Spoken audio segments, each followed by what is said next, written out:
सी आसाम ने कार्बी आंगलोंग डिस्ट्रिक्ट स्वाई बोकाजान सुहाई अदुसी असोंगी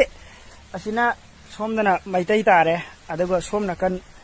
सिगी मखैसिना सिना मैतै पांगल तारे मैतै पांगलगा आसामिस मुस्लिमगा अदुसिदा महला अनि लै महला अनि से असोंगी महला सिदी पैसा खरा पाए अदुगा सोमगी सिदी खितंग कौवी सि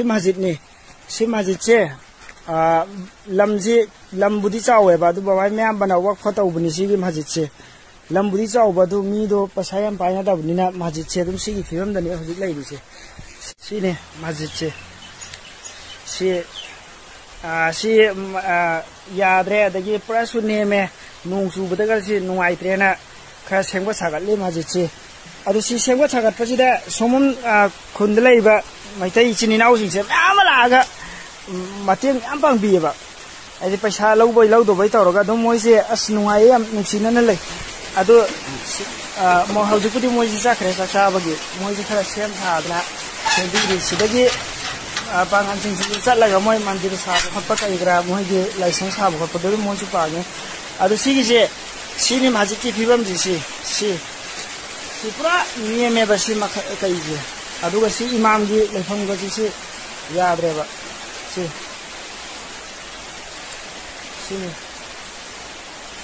इमाम गी सि नोंगा लरि बसि अदु आइना मोइगे कन्ना सेंबा सागतबो होनरि अदुदा सिदा आइना स्कैनर अमा हापिसे सिदा मयाम mateang pangningagadi lupa ama to orso ani to orso khara dum pangbibe agani ये मस्जिद आसाम को मस्जिद है तो ये हाल है मस्जिद का देखिए ये इमाम साहब का ये हाल है तो आप लोग अगर मदद करना चाहे तो मैंने जो स्कैनर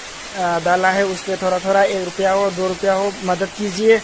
अगर नहीं देना चाहे तो भी ठीक है बस दुआ कीजिए तो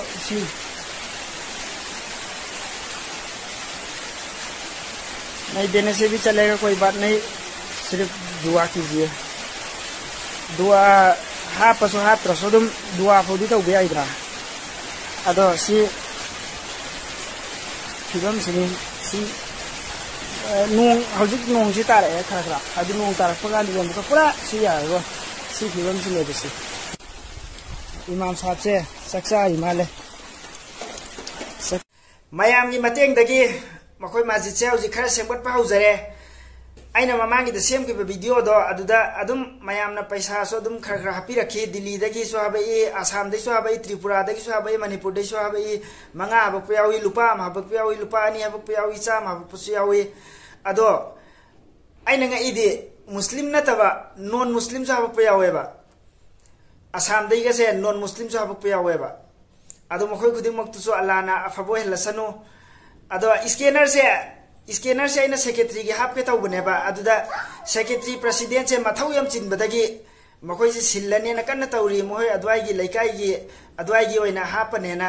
मखोय से कन्न सिल्लांगी अदुन लैकाई अदवाई की मीसिंग दुना नंगी ओइना हापो के सुकाई दे हरगा स्कैनर से आइगी ओइना हाप की बनेबा अदो मयामना हौजिक सु पांगनिंगागदी हापनिंगागदी दम हापियो अदो ख्वाइदगी फबदी चटलगा मफम दुदा पीबनदी ख्वाइदगी बेस्ट ओय अदे आसाम द लेइबा पांगन सिंसो मैतै पांगल सिंसो